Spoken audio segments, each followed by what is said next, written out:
Hello everyone, thanks for tuning in for another video. This is just a very quick one this time, and we're just going to have a few words about the sound quality on the bootlegs that I showed you on the last video. So if you recall, there was this new Sabbath title, the Amazing Croydon box set for the Floyd.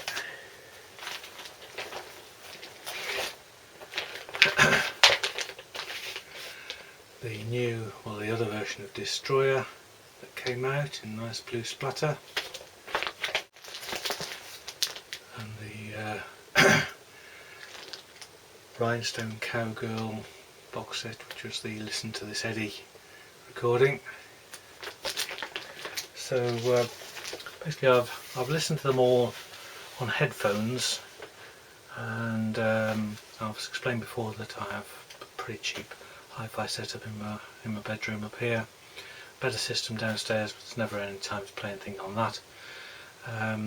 So my headphones that I use up here are even worse, and so I'm making allowances for the fact that what's actually coming into my already audiologically speaking poor ears. So these will sound much better than they did come through to me over the headphones. So what I can say is, starting with the Sabbath, this is a double live album from Providence, Rhode Island, 1974, February, Sabbath Bloody Sabbath tour.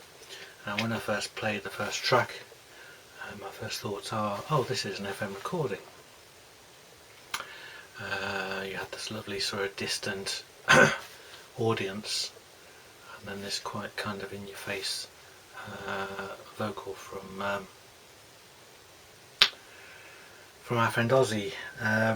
But of course it's not FM. What it is, it's a really nice audience recording from Dan Lampinski, and it's also the whole show as far as I can see from the set lists that have been published elsewhere. This is the whole show over 4 sides, 2 discs, and it's just a brilliant listen. It's just really good.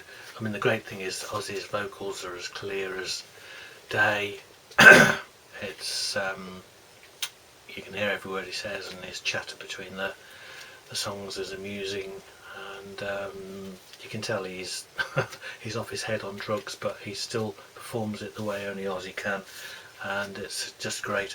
I mean, the guitars are a bit back in the mix, and the bass, you could say, is just kind of a bit of a muddy rumble really, but the overall feel is a really atmospheric 70s rock show, and the drumming comes over quite nicely, but the vocals really make it really nice listen.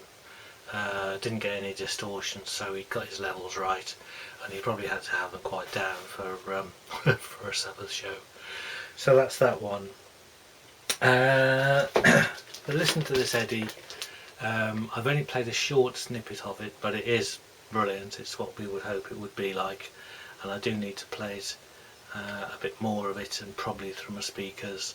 But yes, it doesn't disappoint, and it's both stunning in terms of its performance, as we know, but also the the recording that Millard was able to capture as an audience recording from that period. So yeah, you won't be disappointed, put it that way.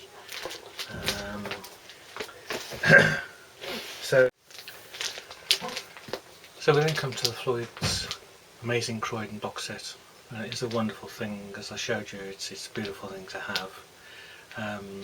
Now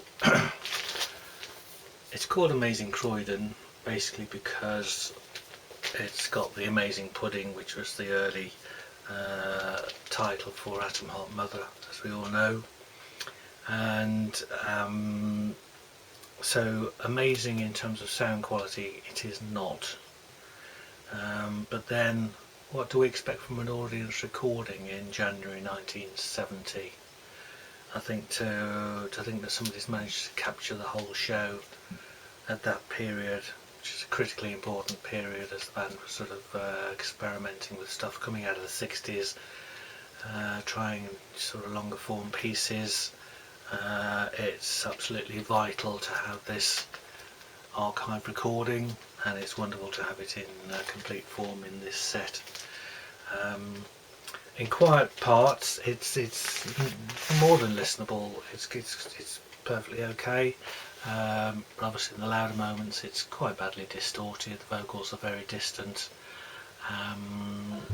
You get a feeling for what it was probably like on the night, but yeah, it's not amazing sound quality, but it's an amazing thing to have. So I think we'll leave it like that. As an example, to try and compare it with something from about the period, I dug out my copy of the Bath Festival thing that they did in Shepton Mallet Showground. This is the sort of multicoloured vinyl version that came out, and there's been various other pressings. I don't know whether this is one of the best pressings or not. I'm sure I've got it in other forms, but this is actually quite a nice recording, much clearer.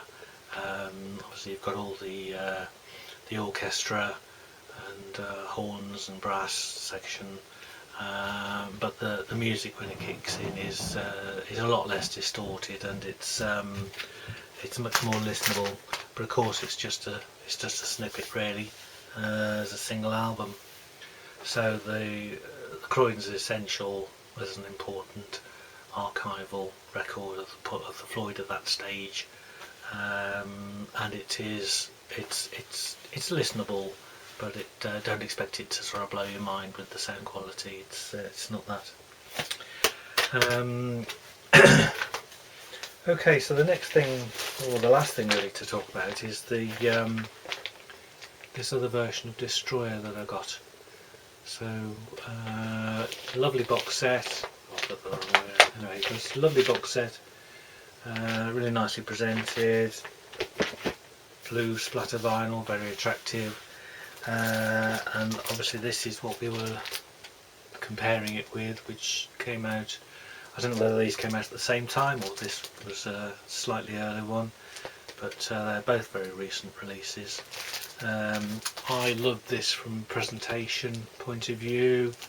I just love the style of it, and you do get a book inside it, as you'll see from my review of it. But having compared the two, again through headphones, just a short kind of clip really, my comments are that first of all, they've split the tracks differently, so they're definitely not just the same pressings done in a different format. They pressed them independently of each other. So what you get, this version is actually the complete order, the correct order. So this is in the correct order of the track listing as played on the night. This one, what they've done is they've transposed Stairway to Heaven with Rock and Roll. Just check that's right. Yeah, so Rock and Roll and Stairway to Heaven have been switched in order to fit onto this one.